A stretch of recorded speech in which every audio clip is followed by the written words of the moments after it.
Hello everyone, good morning. কেমন আছো তোমরা সবাই? আশা করছি তোমরা সকলে খুব ভালো আছো। আর আমি কিন্তু মোটামুটি বেশ ভালো আছি। তো চলে এসেছি তোমার সাথে আবার নতুন একটা ব্লগ নিয়ে। আর আমার এই ব্লগে জানাই তোমাদের সকলকে ওয়েলকাম। তো যে যেখানে আছো তোমাদেরকে সাথে নিয়ে কিন্তু আমি আমার ব্লগটা শুরু করছি। কেউ ভিডিওটা স্কিপ করো না, ভিডিওটা পুরোটা দেখার অনুরোধ রইল। তো দেখো, সকালবেলা ঘুম থেকে উঠে সমস্ত আশেপাশে কাজ সেরে আমি চলে এসেছিলাম গোপালের ঘরে। আর গোপাল সোনাকে ঘুম থেকে তুলে দিয়ে তাকে প্রসাদ দিয়ে আমি চলেছি যে রান্না করে। রান্নার সেরকম কিছু নেই, এই যে কালকে সব ভাত তরকারি ছিল সেইগুলোই গরম করছি। ভাত, ভোলা মাছের ঝাল, আর এদিকে ছিল ফুলকপি আলুর তরকারি। তাছাড়াও শ্বশুরমশাই সকালবেলা উঠে সিম কেটেছে, আলু কেটেছে, ফুলকপি কেটেছে, সেইগুলো একটু ভাপ দিয়ে রেখে ভাজা করে রাখতে বলেছে। উনি একটু কাজে গেছে বলতে চোখে ডাক্তারের কাছে গেছে। আসলেই আর কি রান্নাবান্নাটা শুরু হয়ে যাবে। উনি শুধু একটা তরকারি নিয়ে আসবে, মানে মাছ নিয়ে আসবে, সেটাই আর কি হবে। তো যাই হোক, তারপরে দেখো আমরা কিন্তু এদিকে রান্নাবান্না অলরেডি স্টার্ট করে দিয়েছি। ভাতটা তো গরম বসিয়েছি, তারপরে জল বসিয়ে দিয়েছিলাম, দিয়ে সিমটা ফার্স্টে একটু ভাপ দিয়ে নিলাম। নিয়ে তারপরে এদিকে ভাতটা গরম হয়ে গেছিলো বলে ওই ভোলা মাছের ঝালটা আমি আর গরম করিনি, ওর পরে ভাতের হাঁড়ি করে বসিয়ে রেখেছি। আর এইদিকে আমি ফুলকপি আলু তরকারিটা গরম করে নিচ্ছিলাম। আর এদিকে আমি দেখছিলাম সিমটা হালকা নরম হয়েছে কিনা। দেখলাম বেশ নরম হয়ে গেছে। তারপরে সেটা আমি লাভিয়ে রাখলাম, লাভিয়ে রেখে ফুলকপিটা বসিয়েছি।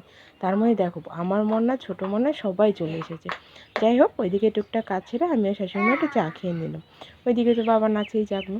তা মাকে বললাম তুমি ধরো, আমি ওইদিকে কিছু কাজ ছেড়ে আসি। তো তারপরে দিকে বাবানের সুজিটা না হয়েছিল না, সকালবেলা ওকে এমনি দুধ খাইয়েছিলাম। তো সুজিটা বসালাম, সুজি ভেজে রেখেছিলাম, সেই কারণে আর কি সুজি করতে দেরি হয়ে গেছে। তো তারপরে যেসব বাসনগুলো ছিল আর কি, সেই সব বাসনগুলোই তুলে নিচ্ছিলাম। কালকে রাত্রেবেলা বেশ অনেক বাসন মেজে রেখে দিয়েছিলাম। তো দেখো, টুকটাক করে কিন্তু সেই বাসনগুলো তুলে নিচ্ছিলাম। আজকে সকালবেলা বেশি তাড়া নেই বলে বেশি হুটোপাটা করছিলাম না। দিন নাহলে সকালের দিকটা না আমাদের প্রচণ্ড ব্যস্ততার মধ্যেই কাটে আর কি, বলতে গেলেই চলে। মানে ব্যস্ততার মধ্যেই কাটে বলতে সকালবেলা রান্না, বাবানের খাবার, ওকে ধরা, ঘর গোছানো, অনেক কাজে থাকে। তো যাই হোক, তারপরে এদিকে ছেড়ে চলে গেছিলাম ঘরে। ঘরে গিয়ে দেখি বাবার দুষ্টুমি, তারপর ওর সোয়েটার খুলে দিলাম। প্রায় 10টা বাজে, তাই জন্য ভালোই রোদ উঠে গেছে। তো তারপর ওর বাবা যাচ্ছিলো বলে একটু বায়না করলো। আর এটাও প্রত্যেক দিনের রুটিন যে ওর বাবার সাথে ও যাবে। আর আমার বাবানের ঠান্ডা মোটে কমছে না। আমার ছেলেটার প্রচণ্ড শরীর খারাপ, যার কারণে আমাদের সাথে কালকে ভিডিও শেয়ার করতে পারিনি। ওর এত ঠান্ডা লেগেছে, এত কাশি হচ্ছে, ওকে গ্যাস দিতে হচ্ছে আর কি। তো যাই হোক, দেখো কাশির চোটেও ঘুমাতে পারছে না, দেখেছো? ঘুম পাড়িয়েছি, আবার উঠে গেছে, আবার ঘুমিয়ে পড়েছে। তো যাই হোক, তো তারপরে গিয়ে শ্বশুরের মশাইয়ের জন্য একটা ডিম সিদ্ধ দিয়েছিলাম। দেখলাম জলটা একটু কম, তাই একটু জল দিয়ে দিলাম। আর দিয়ে কিন্তু আমার শাশুড়ি একটু ভাতটা বসিয়ে দিয়েছে। তো যাই হোক, তারপর এদিকে কালকেরও কিছু ভাত ছিল, সেগুলো অলরেডি ডুবে গেছে। তো তারপর আমি চাল তো ভিজিয়েই গেছিলাম। তারপরে দেখলাম জলের বোতলগুলো খালি, এই জন্য ফার্স্টে জলের বোতলগুলো একটু ভরে নিচ্ছিলাম। নিয়ে তারপরে দেখো বাবান শ্বশুরমশাই চলে এসেছিলো বলে বাবানের মাছের ঝোলটা বসিয়ে দিয়েছি। তো এই যে, আর এদিকে শাশুড়িমা ভাতটা বুদ্ধি দিচ্ছিলো। মাছটা ভেজে নিয়েছিলাম ফার্স্টে, নিয়ে এদিকে বাবানের সবজিগুলো কাটা হয়ে গেছিলো। বললাম বাবানের মাছের ঝোলটাই করে নিই।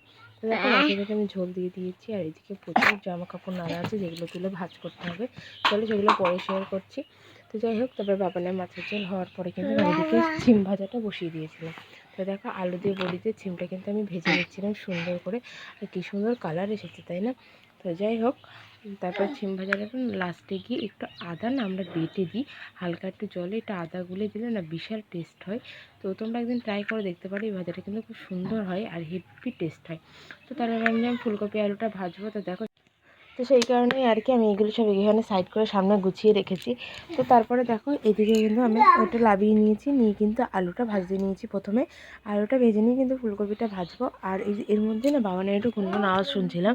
তো সেই কারণে ওকে একটু মানে আবার একটু থাবা দিয়ে ঘুম পাড়িয়ে এসেছে, মনে হচ্ছে এখন উঠে যাবে। যাই না, যেটুকু টাইম ও ঘুমাতে লাগে ততক্ষণ আমি আমার কাজগুলো সেরে ঘুমানোই, মানে ও যতক্ষণ ঘুমাবে ততক্ষণ আমরা মানে আমরা সবাই আমার কাজ করতে পারবো, যার যার নিজস্ব কাজ থাকে, তারপরে সংসারের কাজ থাকে, জামা কাপড় ধোয়া থাকে, কাচাকুচি থাকে, অনেক ব্যাপার থাকে। তো সেইগুলোই তারা করতে পারে, কিন্তু বাবা উঠে গেলে যে কোনো একজন তাকে নিতে হয়। আমি নিলাম, হয় মা নিল। শ্বশুরমশাই খুব একটা নেয় না, ও আসলে ওনার শরীর ভালো না, তো উনি পারে না। তো যাই হোক, দেখো যেমন কথা তেমন কাজ, কপি ভাজা হতে না হতেই বাবা আমার উঠে গেছে। তো তারপরে ওকে একটু ওর ঠাম্মির কাছে দিয়ে আমি চলে এসেছিলাম ঘরে এসে ঘরটারগুলো ঝাড় দিয়ে নিচ্ছিলাম। কারণ ও উঠে গেছিলো খুবই তাড়াতাড়ি, প্রায় 11:30 বাজে তখন। তাই আমি ভাবলাম এইভাবে আমি কাজগুলো একটু সেরে নিই, ওকে তো 12টা 12:30টার দিকে আমি চান করাবো। তো সেই কারণে আমি শাশুড়ি মায়ের কাছে দিয়েছিলাম। তো দিয়ে তারপর মা ওকে তেলটা মাখিয়ে দিচ্ছিলো, আমি তেলের বোতলটা দিয়ে বললাম ওকে তুমি তেলটা, আমি এদিকে আমার কাজগুলো একটু সেরে নিই।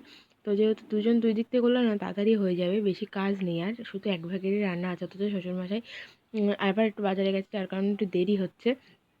তো সেই কারণে মাকে ওর কাছে দিয়ে আমি কিন্তু দেখো সুন্দর করে কিন্তু ঘর বারান্দা প্রথমে এই ঘরটা ঝাড় দিয়েছি, এই ঘরটা ঝাড় দিয়ে কিন্তু বারান্দাটাও খুব সুন্দর করে ঝাড় দিয়ে নিয়েছিলাম। আর যেহেতু আজকে বাবান ঘুমাচ্ছিল না, সেই জন্য আজকে ঘর মোছার ভিডিওটা ওই ঘর দিয়েই শুরু করেছি। তো দেখো সুন্দর করে কিন্তু আমি ওই ঘরটা মুছে নিচ্ছিলাম। আর এই শেষের দিকের থেকে একটু দেখাতে পেরেছি, কারণ আগের ভিডিওটা না কোনোভাবে মানে কেটে গেছিলো, বুঝতে পারিনি। তো পরে যখন দেখেছি তখন বুঝতে পেরেছি, মানে যখন এডিট করতে যাই। আর তাছাড়াও প্রথম যখন আমি ভয়েস দিই তখন আরও একটু ভয়েস তোমরা শুনতে পাবে, যেটা আমার বাবা নেই, সেটা তোমরা একটা অ্যাভয়েড করো। আসলে আমি যখনই কিছু করি না করি ওকে নিয়েই আমাকে করতে হয়। তো আমার কাছে ফাঁকা মানে নিজস্ব টাইম বলে কোনো টাইম নেই, আমার কাছে সবসময় হয় ফ্যামিলি বা কাজ বা বাচ্চা, এইভাবেই চলে। তো যাই হোক, তোমরা এটা একটু ইগনোর করো। তো তারপর দেখো কথা বলতে বলতে কিন্তু আমি ঘরটা মুছে নিয়েছি, তারপর বাবানকে একটু লেবুর রস করে দিচ্ছিলাম। তো সেটা তারপর আমি খাইয়ে দিয়েছিলাম, দিয়ে চলে গেছিলাম ঘরেও টুকটাক টুকটাক এখনও অনেক কাজ আছে। তো আজ দুদিন প্রায় আমাদের এখানে টানা বৃষ্টি হচ্ছিলো, বৃষ্টি বলতে যে ঝমঝমি বৃষ্টি সেরকম না, ছিটে ছিটে বৃষ্টি হচ্ছিলো। কিন্তু যেরকমটা বৃষ্টি হচ্ছিলো না, একটা জামা কাপড়ও শুকাচ্ছিল না। এই রোদ হালকা একটু মানে কোনোভাবে একটু রোদ উঠছে আবার বৃষ্টি হচ্ছে, তো কোনোভাবে জামা কাপড়গুলো শুকিয়েছিল না। তো আজকে রোদ্রে সব শুকিয়েছি দেখো, দুদিন বৃষ্টি হয়েছে সেটাই তোমাদের সাথে দেখালাম আমি। আর এদিকে এক গামলা জামা কাপড়, তো সেইগুলো এবার একটু ভাঁজ করে নেবো। আর যারা যারা এখন আমার সাথে ভিডিওতে আছে তাদেরকে জানাই অসংখ্য ধন্যবাদ, এইভাবেই সবাই আমার পাশে থাকো। তো দেখো আমার কিন্তু অলরেডি টুকটাক টুকটাক করে ভাঁজ করা শুরু করে দিয়েছি।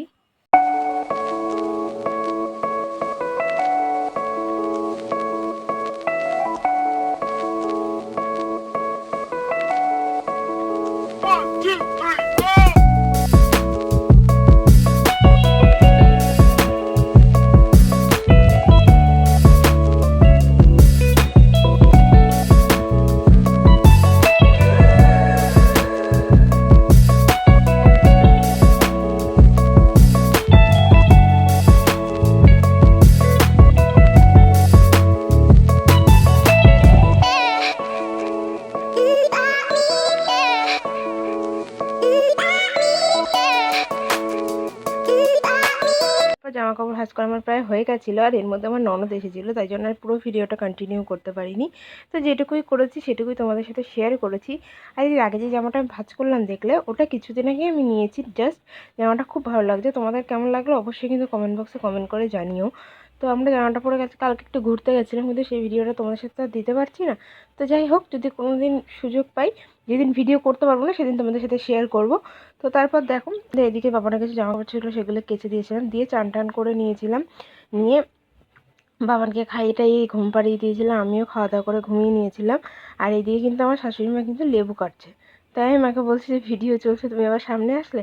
তো মা সেটা বুঝতে পারিনি। তো যাই হোক, তারপরে দেখো জামা কাপড়গুলো আমি তুলে নিচ্ছিলাম। তো বাবানের অনেক জামা কাপড় ছিল, বলছিলাম না দেখো ওইগুলো তো তুলেছি, আরও দেখো বাইরে কত জামা কাপড় আছে, সেইগুলোই তুলে নিচ্ছিলাম।